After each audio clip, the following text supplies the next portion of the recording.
একটা ছেলে বা একটা মেয়ের জীবনে ধরো আমরা 10 অব্দি, দেখো আমাদের না সবথেকে বড় দেখো আমরা কিন্তু 9-10 অব্দি 100 জনের ভিতরে আছে দুইটো লোক নিজের জীবনে কি করবে একটা সে কিন্তু বুঝিয়ে সে, তারা কিন্তু মেধাবী, তাদের ব্রেন কিন্তু অনেক আগে থেকে একটু স্ট্রং, মানে মাথায় যেগুলো পড়েছে এই টাইমে ভালোভাবে নিয়েছে। আর কিন্তু 98% আর 97% লোক কিন্তু জানেই না আমি কালকে কি করবো। আমরা ডিসিশন নিই আমি কোন কোন ক্লাসটাই ভালো করি, ও আমি সায়েন্সটা হেল্প করতে আমি সায়েন্স নিয়ে নিলাম, আমি ম্যাথটা ভালো করি ম্যাথ নিয়ে নিলাম, এরকম নেই তো আমি ভূগোলটা স্ট্রিম নিয়ে নিলাম। তারা এত আমরা ডিসিশন করি না। কিন্তু একটা ছেলে হোক একটা মেয়ে হোক সবার আগে লাগবে হচ্ছে আমাদের বুদ্ধি, মানে বুদ্ধিটা আসবে কি দিয়ে সেই পড়াশোনা।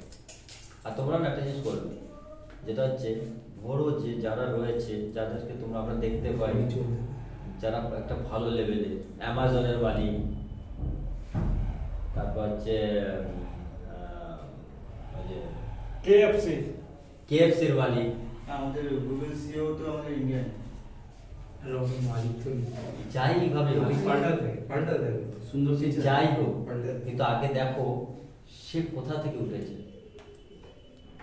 সে কতবার সফলতা মানে পিছন পিছু পড়েছে, মানে তোমার কাছে আগে বলবো না যে কথা বলছিলাম এই উঠতে গেলে কিন্তু অনেক দূর উঠতে গেলে তার মধ্যে অনেকগুলো ধাক্কা আছে, এই ধাক্কাগুলো পারবার সোজা নয়, পারবে না তো সোজা, তো কান্না সে।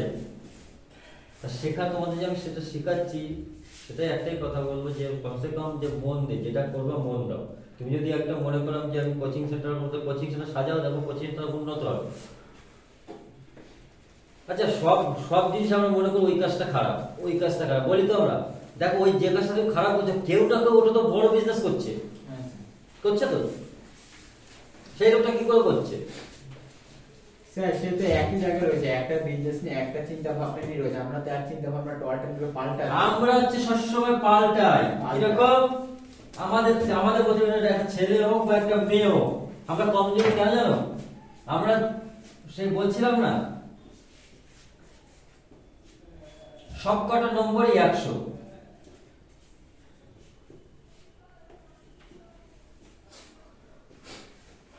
আমরা এখান থেকে দোষ শুরু করি, দেখছি এটা হেভি জিনিস, এটা জীবন আমি এটাই করব, এটাটা করতে করতে আমার কি মনে হলো আমি এটাই চলে আসলাম, এটা করতে করতে আমাদের কি মনে হলো এটাই চলে আসলাম, এটা করতে করতে কি হলো আমরা এটাই চলে আসলাম, এটার উপরে আর নেই।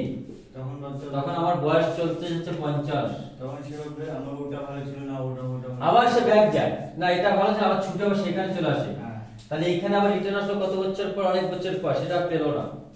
সে আবার এখান থেকে ছিল আবার বলো না ওখানে বেরোচ্ছে, আর পেলো না, বয়স তখন 50 চলে গেছে, হায় রে কি করলাম রে, এরকম চলে আসে আমাদের জীবন, সে ছেলে হোক মেয়ে হোক। কিন্তু ওই লোকটা যে লোকটা প্রথমে এখান থেকে বেরিয়ে শুধু একটাতেই ছিল, সে এখান থেকে বড় হওয়া শুরু হলো, একটাতেই রয়েছে ও।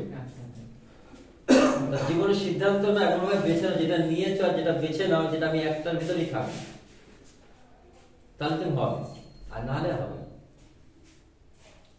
আমাদের হচ্ছে অভ্যাস কি, আমি তো বলেছি গার্লফ্রেন্ড বানাও, বয়ফ্রেন্ড বানাও, গার্লফ্রেন্ড বানাও, বয়ফ্রেন্ড বানাও, হানিমুনে যাও, রোজ ডে বানাও, তারপরে কি ডে আছে, যত ডে আছে সব বানাও। বার্থডে আছে। আমি তো চাই পালসার নিয়ে নয়, আমি তো চাই হায়াবুসা নিয়ে যাও। কিন্তু এই হায়াবুসাটা কিনতে গেলেও তো লাগবে সেই মাইন্ড আর সেই পয়সা। আমি চাই মা বাবার নাই, নিজে ইনকাম করে কেন, তাহলে ওই রোজ ডে করতে মজাই আলাদা। ওই সেদিন বলছিলাম না পকেটে পয়সা থাকলে রোজই ভ্যালেন্টাইন ডে আসে, এটা বাস্তব, যে বলেছি না বাস্তব কথা। আর পকেটে পয়সা নেই, রবি একদম দুনিয়ার সব থেকে বাজে ছেলে। কে বলতে জানো?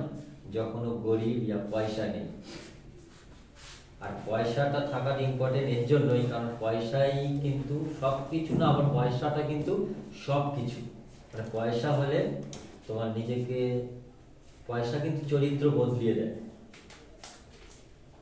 তাই এর জন্য হচ্ছে মনে রাখবে যে পয়সা নেই, গার্লফ্রেন্ডও কয়দিন পরে তুমি না খাওয়াতে পারলে ও চলে যাবে। হ্যাঁ, আজকালকার বেশিরভাগ দেখো কম বয়সে কি করছে, বিয়ে করে না, ব্যাস করে বিয়ে করে, যারা বোঝে না বিয়ে করার একটা টাইম আছে, বয়স আছে। এবার হ্যাঁ ভালো করা, ভালোবাসা প্রেম করো, ভালো জিনিস, কিন্তু জিনিসটাকে তোমার কর্মটাকে সুন্দর করো, যে আমি তো আমার কাজ আছে এটাই করবো। এই জন্য হচ্ছে শেখো, আমি যেটা বলবো যে কদিন ক্লাস হয়েছে দেখো, এখনই প্রশ্ন করবো তখন বলতে পারবে না।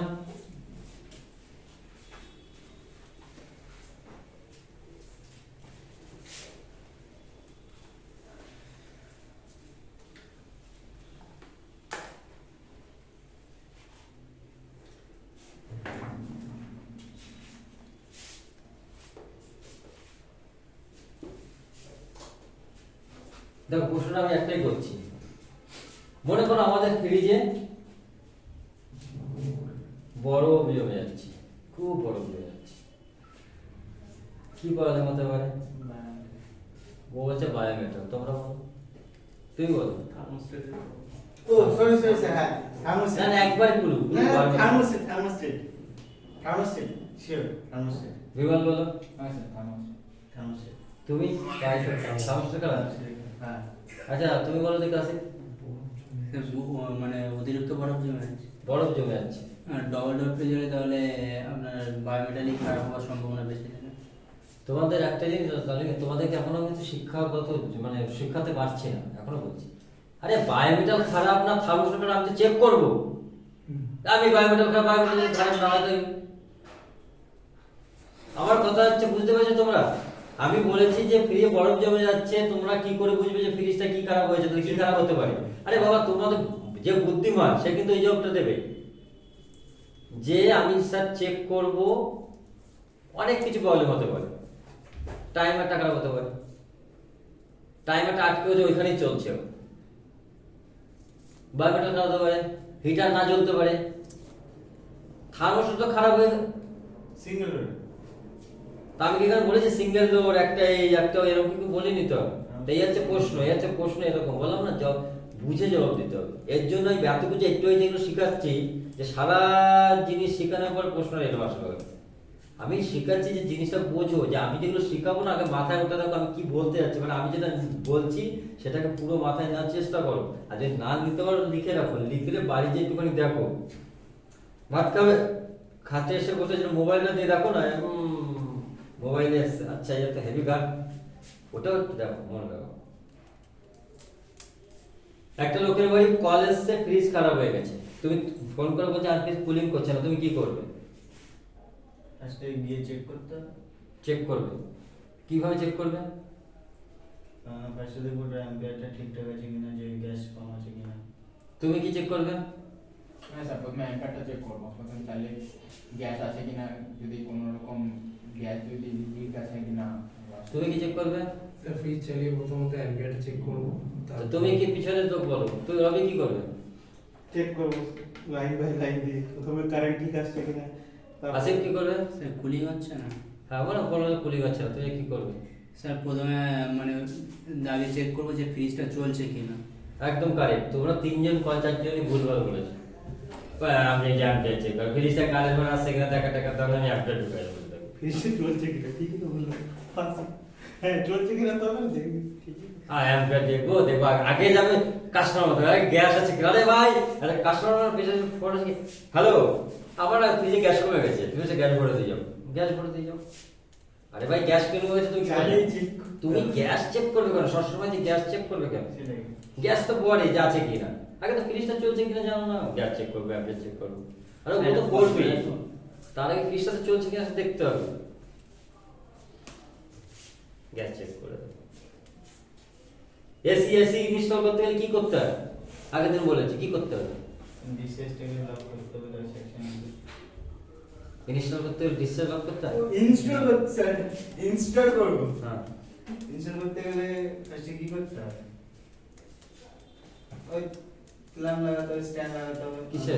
স্ট্যান্ড, ফার্স্টে ইনডোরের স্ট্যান্ডটা ওয়াটার লেভেল দিয়ে মেজার করে সব লাগাতে হবে, তাই তো ঠিক বলছো? তারপরে ওয়াটার লেভেল দিয়ে চেক করে মেজারমেন্ট করে দেবে স্ট্যান্ডার্ড। আনইনস্টল কি করে করতে হবে? আনস্টল ফার্স্টে ডিসচার্জটাকে লক করতে হবে, তারপরে সেকশনকে লক করে দিয়ে তারপরে দুটো পাইপ খুলে নিতে হবে ইনডোর আউটডোর।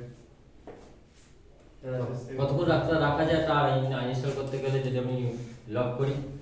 ইনস্টল করতে হবে। আনইনস্টল ইনস্টল করতে হলে কি কিসে মানে কতক্ষণ আমরা রাখবো গ্যাসটা লক করবো? সেকশনকে কতক্ষণ লক করবো? সেকশনকে লক করে দেবো?